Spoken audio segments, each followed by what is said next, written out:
નમસ્કાર વિદ્યાર્થી મિત્રો, આજના લેક્ચરની અંદર આપણે સ્વાધ્યાય 3.3 ના જે છેલ્લા 3 દાખલા પ્રશ્ન 2 ના જે છેલ્લા 3 દાખલાઓ મિત્રો બચેલા છે તે હવે આપણે ગણીશું. સૌપ્રથમ આપણે પ્રથમ અને બીજો દાખલો બંને આપણે ગણેલો હતો. હવે આપણે ત્રીજા દાખલાની રકમ લખીએ. તો હું અહીં ત્રીજા દાખલાની રકમ લખું છું. પ્રશ્ન 2 નો ત્રીજો દાખલો. આપણને આપેલું છે કે બે અંકોની સંખ્યાના અંકોનો સરવાળો 9 છે. તો આપણે સૌપ્રથમ લખીએ કે બે અંકોની સંખ્યાના અંકોનો સરવાળો 9 છે. આ મને આપેલું છે અને આપણને કહ્યું છે કે સંખ્યાના 9 ગણા કરતા મળતી સંખ્યા એ અંકોની અદલા બદલી કરતા મળતી સંખ્યા કરતા 2 ગણી છે. તો આગળ લખીએ આપણે સંખ્યાના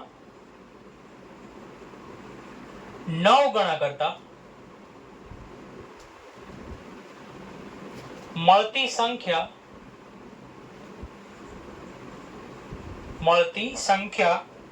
એ અંકોની અદલા બદલી કરતા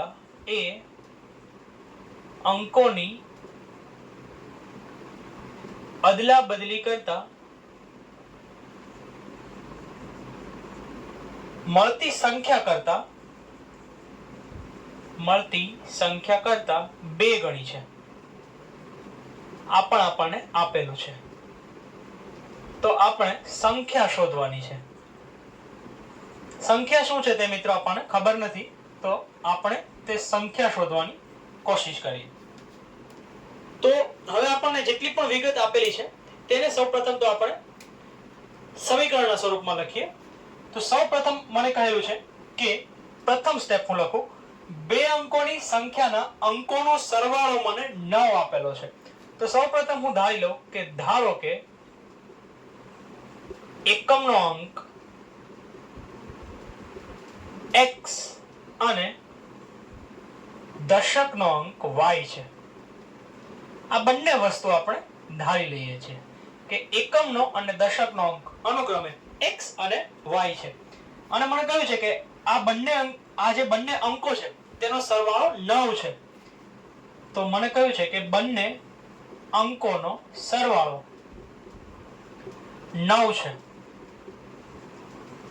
તો તેથી આપણે લખીએ કે x + y બરાબર 9. મને બંને અંકોનો સરવાળો 9 આપેલો છે. તેથી બીજું લખીએ આપણે, મને કહ્યું છે કે સંખ્યાના 9 ગણા કરતા મળતી સંખ્યા એ બે અંકોની અદલા બદલી કરતા મળતી સંખ્યા કરતા 2 ગણી છે. તો સૌપ્રથમ તો આપણે મિત્રો સંખ્યા શોધીએ. તો આપણે લખીએ કે આપેલી સંખ્યાને કઈ રીતે આપણે લખી શકાય. આની પહેલા આપણે જે દાખલો ગણેલો તેની અંદર પણ મિત્રો આપણે એ રીતે કરેલું કે એકમનો અંક જે છે તેને આપણે જેમનો તેમ રહેવા દઈએ અને જે દશકનો અંક છે તેની સાથે આપણે 10 ગુણીએ તો આપણને જે સંખ્યા છે તે રીતે મળે. તો આપણે લખીએ કે આપેલી સંખ્યાને x + 10y ના સ્વરૂપમાં લખી શકાય.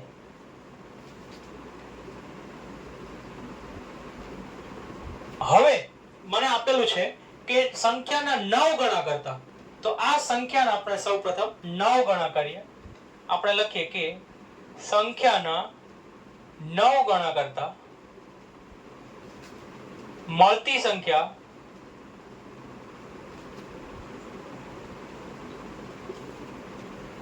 એ અંકોની અદલા બદલી કરતા મળતી સંખ્યા કરતા 2 ગણી આપેલી છે. તો સૌપ્રથમ તો આપણે સંખ્યાના 9 ગણા કરીએ. તો 9 ગણા કરવા માટે જે સંખ્યા મને આપેલી છે x + 10y એને હું 9 વડે ગુણું તો આ રીતે મળશે x + 10y × 9. અને હવે આગળ લખીએ, સંખ્યાના 9 ગણા કરતા મળતી સંખ્યા એ અંકોની અદલા બદલી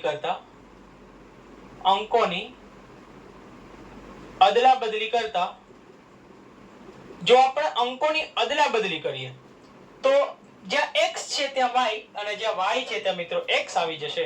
તો આપણો જે નવી જે સંખ્યા મળશે તે y વત્તા 10x મળશે. તો અંકોની અદલા બદલી કરતા મળતી સંખ્યા આ રીતે મળશે. તો અંકોની અદલા બદલી કરતા મળતી સંખ્યા કરતા 2 ગણી છે. આ પણ આપણને આપેલ છે. તેથી 2 ગણી હોવાથી આપણે એને 2 વડે ગુણીશું. તો હવે સૌપ્રથમ આપણે આ જે સમીકરણ આખું મળ્યું મિત્રો તેનું આપણે સાદુરૂપ આપીએ. સમીકરણ 1 આપણને મળેલું છે. તો સૌપ્રથમ આપણે સમીકરણ ક્રમાંક 2 શોધી લઈએ.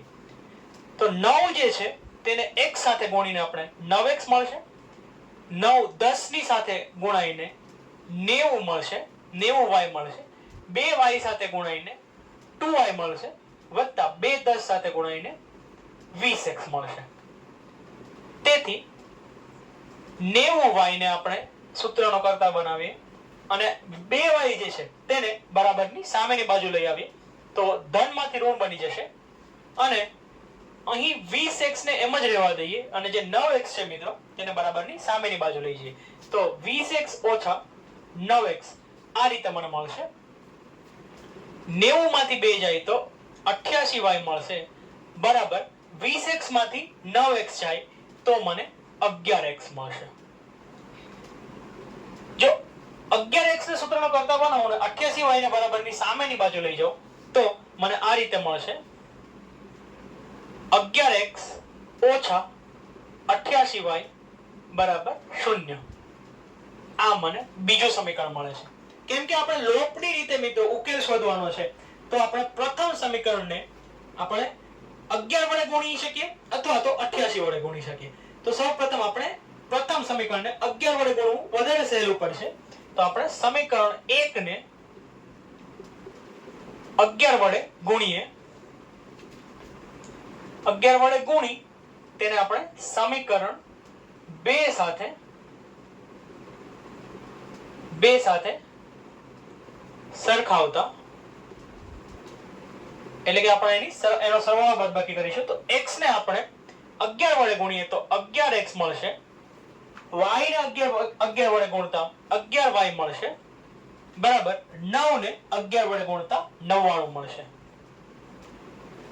હવે એ જ રીતે બીજું જે સમીકરણ છે તેને આપણે જેમનું તેમ રહેવા દઈએ 11x ઓછા 88y બરાબર 0 અને 11 માંથી 11 ને કેન્સલ કરવા માટે 11x ને કેન્સલ કરવા માટે આપણે બધાની નિશાની જે છે મિત્રો તે બદલી દઈશું.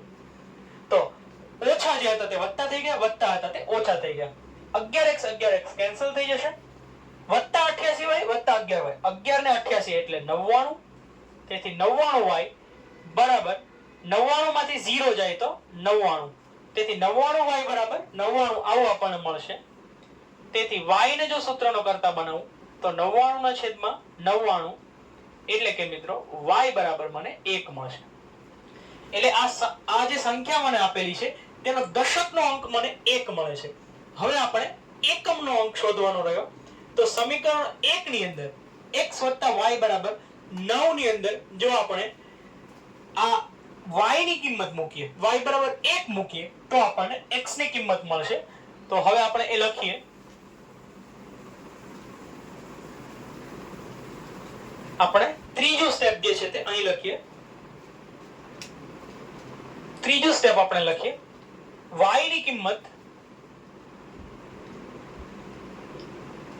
ની કિંમત સમીકરણ 1 માં મૂકતા તો y જે છે તેની કિંમત 1 મળેલી છે તો સમીકરણ મળશે x + 1 બરાબર 9. તેથી x બરાબર x ને સૂત્રનો કરતા બનાવો તો +1 બરાબરની સામેની બાજુ જશે તો 9 - 1 એટલે x ની કિંમત જે છે તે મને 8 મળશે. તેથી જે સંખ્યા છે આપણને જે સંખ્યા આપેલી છે તે દશકનો અંક મને 1 મળેલો છે અને એકમનો અંક 8 મળેલો છે. તેથી સંખ્યા મને 18 મળશે. તો આ રીતે આપણે આ દાખલાનો ઉકેલ મિત્રો શોધી શકીએ. આ રીતે આપણે ત્રીજા દાખલાનો ઉકેલ જે છે તે શોધીએ. હવે આના પછીનો દાખલો ચોથો દાખલો જે છે તે આપણે જોઈએ. ચોથા દાખલાની અંદર આપણને કહેલું છે કે મીના જે છે તે બેંકની અંદર પૈસા ઉપાડવા જાય છે અને તે 50 અને 100 ની નોટની માગણી કરે છે. એને કુલ 2000 રૂપિયા ઉપાડવા છે. તો તેને કેટલી 100 ની અને કેટલી 50 ની નોટ મળી હશે તે આપણે શોધવું છે. તો આ રીતે આપણને દાખલો આપેલો છે. તો ચોથો દાખલો લખીએ. તો આપણે લખીએ કે મીનાએ ઉપાડવાની જે રકમ આપણને આપેલી છે તે મને 2000 રૂપિયા આપેલી છે. એટલે કે એને કુલ 2000 રૂપિયા બેંકમાંથી ઉપાડવા છે. પણ તેને માત્ર 50 અને 100 રૂપિયાની નોટો જ જોઈએ છે. બરાબર? તો આપણે લખીએ કે તેને માત્ર 50 અને 100 ની નોટો જોઈએ છે.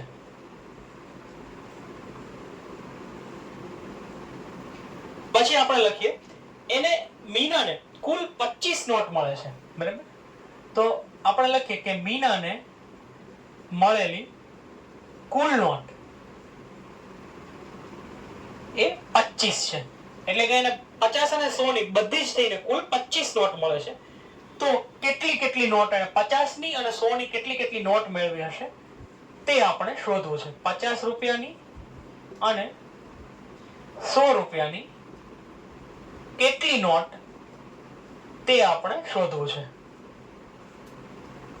તો આ દાખલાનો પણ આપણે ઉકેલ મેળવવાની કોશિશ કરીએ. સૌપ્રથમ આપણે જોઈએ, આપણે ધારી લઈએ કે ધારો કે મીનાને 50 ની X નોટ અને 100 રૂપિયાની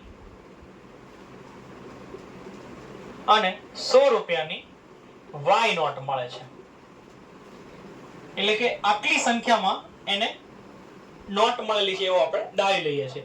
આપણને કહ્યું છે કે બધી જ નોટો કુલ નોટ જે છે એ 25 છે. તો X અને Y એની કુલ સંખ્યા જે છે તે 25 છે. આ સમીકરણ 1 થયું. કુલ આપણને 25 નોટ આપેલી છે. તો સૌપ્રથમ આપણે લખીએ કે ભાઈ X અને Y બંનેનો સરવાળો 25, કેમ કે 50 રૂપિયાની જો X નોટ હોય એની પાસે કુલ અને 100 રૂપિયાની કુલ Y નોટ હોય તો બંને નોટ થઈને કુલ નોટ આપણને 25 આપેલી છે. તો X અને Y નો સરવાળો 25 થયો. હવે આગળ લખીએ. હવે આપણે એ શોધવાનું છે કે એને 50 ની અને 100 ની કેટલી નોટ ઉઠાવી હશે. તો 50 ની એને કુલ ધારો કે એને 50 ની કુલ X નોટ ઉઠાવી છે એવું આપણે ધારવું. બરાબર? તો કુલ નોટ અને કુલ પૈસા કેટલા થશે? તો કે 50 ગુણ્યા X થશે. કેવી રીતે? તો ધારો કે એને 50 રૂપિયાની 3 નોટ ઉઠાવેલી છે. તો આપણે કુલ પૈસા કેવી રીતે શોધીશું? તો 50 ગુણ્યા 3 કરીશું. એટલે 150 રૂપિયા, 150 રૂપિયા. તો એ રીતે આપણે શોધી શકીએ. પણ આપણને શું કહ્યું છે કે 50 રૂપિયાની કેટલી નોટ એને ઉઠાવેલી છે મિત્રો? X નોટ ઉઠાવેલી છે. તો કુલ પૈસા કેટલા થયા? તો કે ભાઈ 50 અને X બંનેનો ગુણાકાર કરી લો.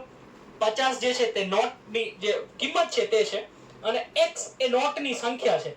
તો નોટની સંખ્યાને નોટની કિંમતથી આપણે ગુણી દઈએ તો આપણને કુલ રકમ મળે. તો તેથી આપણે લખી શકીએ કે ભાઈ 50 ગુણ્યા X કરું અને બીજી એને 100 રૂપિયાની Y નોટ લીધેલી છે. તો 100 ગુણ્યા Y કરું અને આ બંનેનો જો હું સરવાળો લઈ લઉં તો મને કુલ 2000 રૂપિયા મળશે. કારણ કે એને કુલ ઉપાડેલા રૂપિયા જે છે તે 2000 છે. તો હું લખી શકું કે 50X વત્તા 100Y બરાબર 2000. તો આ સમીકરણને આપણે લખીએ કે ઉપરના સમીકરણને આપણે 50 વડે ભાગીએ. ઉપરના સમીકરણને આપણે 50 વડે ભાગીએ. કારણ કે તમે જુઓ કે આ બધા જેટલા પણ પદ છે મિત્રો તે બધા 50 વડે ભાગી શકાય તેવા છે. તો આપણે એને વધારે સારા સ્વરૂપમાં ફેરવી શકીએ. 50 ને 50 વડે ભાગી શકાય, 100 ને પણ 50 વડે ભાગી શકાય અને 2000 ને પણ 50 વડે ભાગી શકાય. તો 50x ને જો 50 વડે ભાગીએ તો હું લખું કે 50x ના છેદમાં 50 વત્તા 100y ના છેદમાં 50 બરાબર 2000 ના છેદમાં 50. તેથી 50 50 કેન્સલ થઈ જશે તો અહીં માત્ર x બચશે. 50 ગુણ્યા 2 એટલે 50 દુ ને 100 એટલે અહીં ખાલી 2 વધશે એટલે 2y અને 50 ગુણ્યા શૂન્ય શૂન્ય કેન્સલ થઈ ગયું. 50 5 ગુણ્યા 40 કરું તો મને 200 મળે. તેથી અહીં માત્ર 40 વધશે. તો x વત્તા 2y બરાબર મને 40 મળે. આને હું સમીકરણ ક્રમાંક 2 કહી દઉં. હવે આપણે બીજું સ્ટેપ લખીએ. આપણે લખીએ કે સમીકરણ 1 અને 2 પરથી સમીકરણ 1 અને 2 પરથી તમે જુઓ કે બંનેની અંદર અહીં પણ x છે અને અહીં પણ x છે તો તેને આપણે સીધો જ કેન્સલ કરી શકીએ. તો આપણે કોઈ પણ સમીકરણની સાથે કશું જ ગુણવાની જરૂર નથી મિત્રો. તો હું લખું કે x + y = 25 અને x + 2y = 40. આ રીતે આપણે લખીશું. તો બધાની આપણે નિશાનીઓ બદલી દઈએ કેમ કે x અને x ને અમારે કેન્સલ કરવા છે તો x ની નિશાની માઈનસ હોવી જોઈએ. x માંથી x બાદ થઈ જાય તો શૂન્ય મળશે. +2y ને -2y કરી દઈએ, +40 ને -40 કરી દઈએ. તો x અને x જતા રહ્યા, કેન્સલ થઈ ગયા. -2y +y બંનેની નિશાનીઓ વિરુદ્ધ તો આપણે બાદબાકી કરીશું. 2y માંથી y જાય તો માત્ર y બચશે. મોટા અંકની નિશાની 2y જે છે તે મોટો છે મિત્રો તેથી તેની નિશાની આપણે માઈનસ મૂકીશું. અને 25 માંથી 40 25 જે છે તે ધન છે, 40 છે તે ઋણ છે. ફરીથી બંનેની નિશાનીઓ જુદી છે તેથી આપણે બાદબાકી કરીશું. 40 માંથી 25 જાય તો 15 બચશે અને મોટા અંકની નિશાની મૂકીશું. 40 છે તે મોટો અંક છે અને તેની નિશાની માઈનસ છે તેથી 15 ની નિશાની પણ માઈનસ મૂકીશું. તેથી અહીં પણ માઈનસ, અહીં પણ માઈનસ કેન્સલ થઈ જશે. તેથી y બરાબર મને 15 મળશે. એટલે કે તેણે 100 રૂપિયાની કુલ 15 નોટો ઉઠાવેલી છે. અને હવે આપણે ત્રીજું લખીએ કે y ની કિંમતને આપણે સમીકરણ 1 માં મૂકીએ. તો y ની કિંમત સમીકરણ 1 માં મૂકતા તો x + y = 25 છે.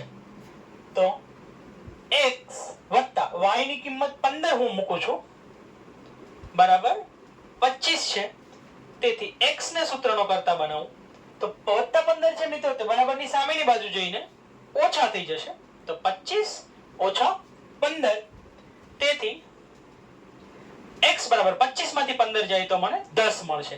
એટલે કે તેને 50 રૂપિયાની કુલ 10 નોટો ઉઠાવી છે. તો 50 રૂપિયાની 10 અને બાકીના 100 રૂપિયાની 15 નોટો એ રીતે એને કુલ 2000 રૂપિયા મેળવેલા છે. આપણે વેરીફાઈ પણ કરી શકીએ. જો 50 રૂપિયાની 10 નોટ હોય તો 50 ની 10 નોટ એટલે 50 ગુણ્યા 10 એટલે 500 રૂપિયા અને 100 રૂપિયાની 15 નોટ છે એટલે 15 ગુણ્યા 100 એટલે 1500 રૂપિયા થયા. તો 1500 અને 500 કુલ થયા 2000 રૂપિયા. તો આ રીતે આપણે જે દાખલાનો જે જવાબ મળેલો છે તેને આપણે ચકાસી પણ શકીએ. જ્યારે પણ તમે દાખલો મિત્રો ગણો અને તમારા પાસે જવાબ આવે તો તેને તમારે ચકાસીને પણ એકવાર જોઈ લેવો જેથી તમને ખાતરી થાય કે જે જવાબ આવેલો છે શું તે ખરેખર બરાબર છે કે નથી બરાબર. તો હવે આ પ્રકરણનો અને આ સ્વાધ્યાયનો બંનેનો છેલ્લો દાખલો આપણે ગણીએ. છેલ્લો દાખલો આપણને આ રીતે આપેલો છે. પાંચમો દાખલો લખીએ. એક પ્રતિષ્ઠિત પુસ્તકાલય પ્રથમ 3 દિવસનું એક પુસ્તકનું નિશ્ચિત ભાડું લે છે. એટલે આપણને આપેલું છે કે પ્રથમ 3 દિવસનું જે ભાડું છે તે નિશ્ચિત છે. પ્રથમ 3 દિવસનું નિશ્ચિત ભાડું છે. બીજું આપણને આપેલું છે પછીના પ્રત્યેક દિવસ દીઠ અતિરિક્ત ભાડું લે છે. બરાબર. અને આપણે લખીએ કે પછીના દરેક દિવસનું અતિરિક્ત એટલે વધારાનું અતિરિક્ત ભાડું લે છે.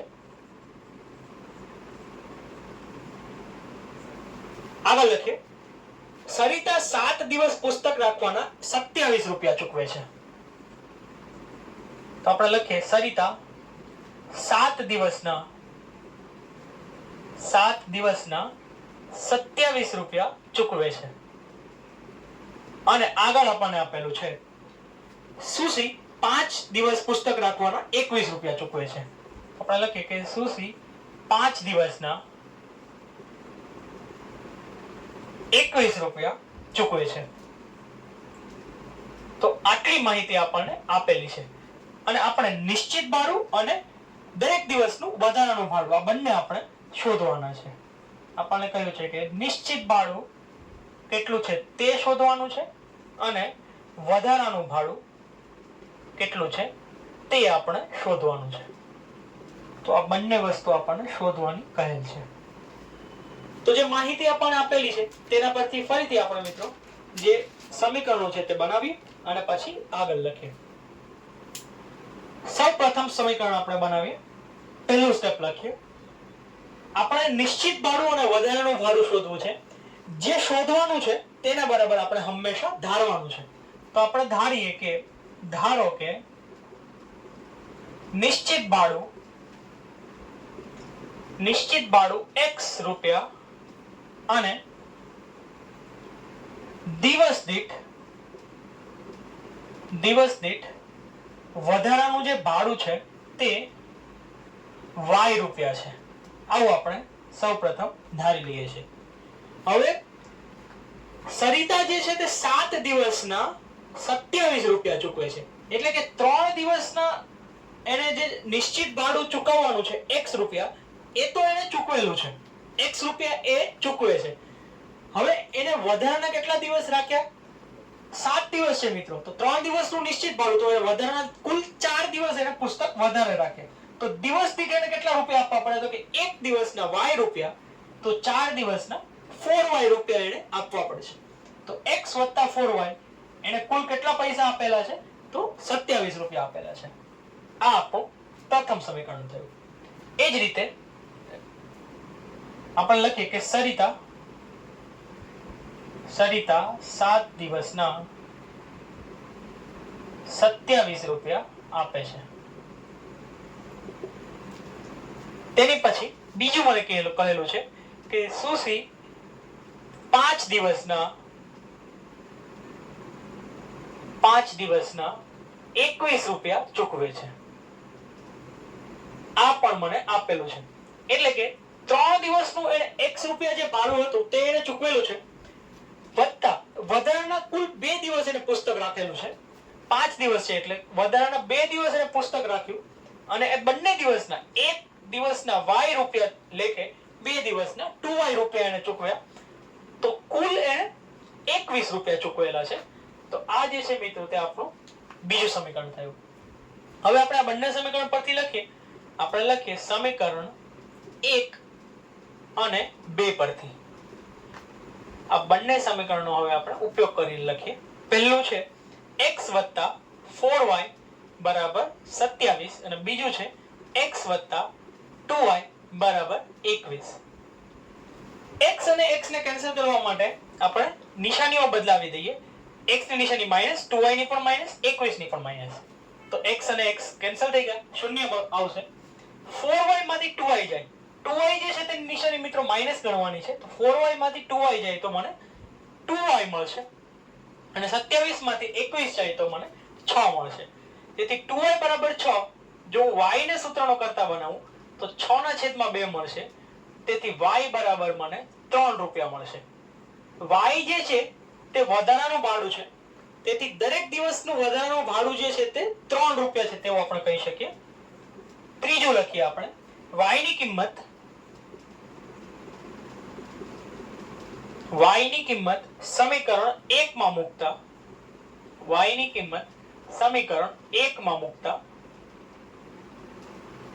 કિંમત છે 3 રૂપિયા. તો x + 4y બરાબર આપણે 3 મૂકીએ બરાબર મને 27 આપેલા છે. આ મારું પ્રથમ સમીકરણ છે. તેથી હું લખું x + 4 * 12 બરાબર 27. તેથી x બરાબર 27 - 12. 12 ને આપણે બરાબરની સામેની બાજુ મિત્રો લઈએ. વત્તામાંથી ઓછા બની જશે અને 27 માંથી 12 જાય તો x બરાબર મને 15 રૂપિયા મળશે. એટલે કે જે 3 દિવસનું નિશ્ચિત ભાડું છે તે 15 રૂપિયા છે અને પછીના દરેક દિવસનું એક દિવસનું ભાડું જે છે તે 3 રૂપિયા વધારાનું ભાડું છે. હવે આપણે ચકાસીએ. હવે જોઈએ કે સરિતા જે છે તેને 7 દિવસના 27 રૂપિયા ચૂકવ્યા છે. એટલે કે પ્રથમ 3 દિવસના એને 15 રૂપિયા આપ્યા અને બાકીના 4 દિવસે દરેક દિવસના એને 3 રૂપિયા આપ્યા. તો 4 દિવસના 3 રૂપિયા એટલે 12 રૂપિયા, 12 અને 15 3 દિવસના એટલે 27 રૂપિયા થયા. અને સુશી જે છે તે 5 દિવસના 21 રૂપિયા ચૂકવે છે. તો 5 માંથી 3 દિવસનું જે નિશ્ચિત ભાડું છે તે 15 રૂપિયા અને 2 દિવસનું વધારાનું ભાડું એટલે 2 દિવસના 3 રૂપિયા એટલે 6 રૂપિયા. તો 15 ને 6 એ કુલ 21 રૂપિયા થશે. તો આ રીતે આપણે બંનેને ચકાસી શકીએ અને આ રીતે આપણે બંનેનો જવાબ પણ મિત્રો મેળવી શકીએ. તો અહીં આપણે આપણું જે ત્રીજું પ્રકરણ છે તે પૂર્ણ થાય છે. હવે પછીના લેક્ચરની અંદર આપણે ચોથા પ્રકરણથી આની પછીના પ્રકરણથી મિત્રો મળીશું. આજના લેક્ચર માટે આટલું જ. Thank you.